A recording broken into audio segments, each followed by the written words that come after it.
What's up guys, I'm Titanium and welcome back to Warframe. Today I've got sort of a part 2 to the best kit gun video I made the other day, and this will be a remake. Originally I was planning on keeping the numbers mostly neutral and not having any armor strip, but a lot of people were saying that they would rather see a corrosive radiation hybrid. So I'll show you I don't have any corrosive projection on. We're on Nyx, so we don't have any damage buffing abilities, Zeneric, and no pet. And here is the pistol. About 3700 corrosive, 1400 radiation, and this is the same build other than just switching out primed heated charge for pathogen rounds. And I do also have a status version of this pistol. This has corrosive on it too. So against really high level enemies this should perform a little bit better because it's got 87% status chance before multi-shot and a little bit extra corrosive damage and added heat.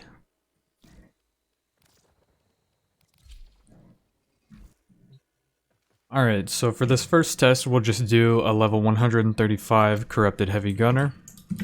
After this we'll go and do a bombard. So let's make sure we're getting headshots here. I missed one. Okay, so that was about 15 bullets since I missed one of them. And now I'll go and show you a bombard at the same level. A lot of people were suggesting that I do this because of the innate radiation damage.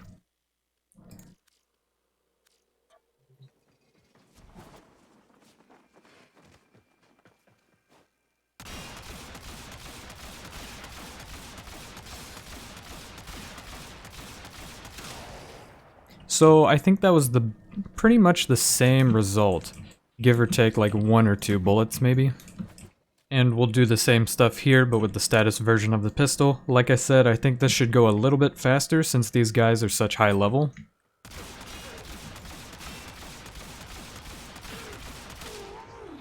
Alright, so that was about 12 bullets. Now we'll spawn in a bombard.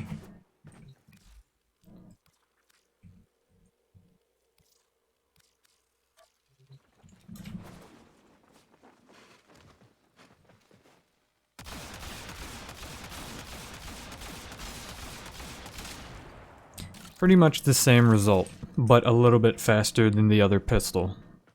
Alright, so far each pistol has killed the corrupted heavy gunner in the same amount of time, give or take, that it killed the bombard, so I'll just show you on heavy gunners from now on, and this is just a Mirage Eclipse build with 1 corrosive projection, so a little bit more realistic for missions where you would actually expect to see these high level enemies.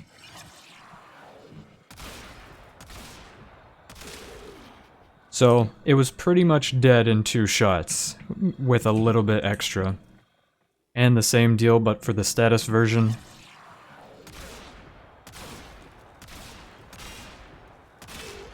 So that one took about 5 shots, whereas the other one took like 2.1.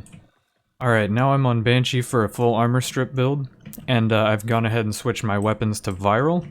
So we'll strip the armor and wait for it to get back up for the headshots. 1 shot, 1 kill. Alright, you know the drill, same test for status, and this one should take a couple shots, so I'm gonna make sure that each is a headshot. Alright.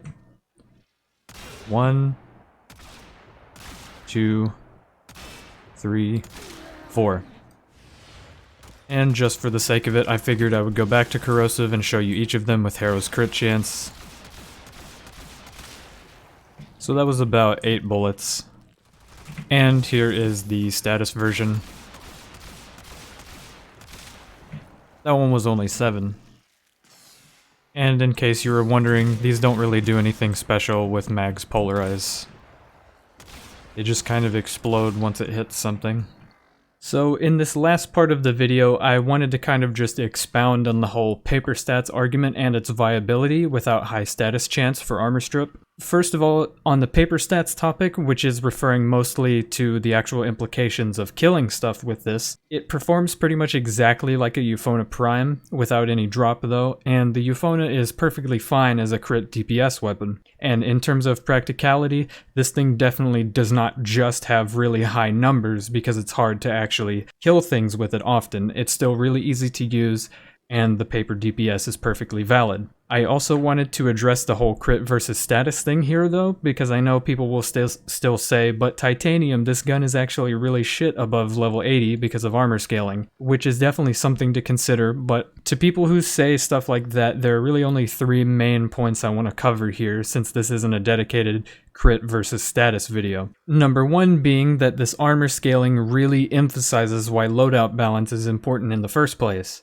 If you want to min-max and you're taking a status secondary for armor strip, you can compensate for it not having those huge beefy crit numbers by taking a Warframe or an Adarza Kavat that can boost its raw damage, or give it additive crit chance. And if you do decide to take a big beefy crit weapon, you can just take a frame that has armor strip or use corrosive projection. Either of these options will really allow weapons to become so much more powerful that picking a side becomes irrelevant. But if you don't feel like being anchored down to needing these things, then there are tons of even top tier hybrid weapons you can use, like just for example, the Prisma Grakata, Cybaris Prime, or the Prisma Twin Gremlins.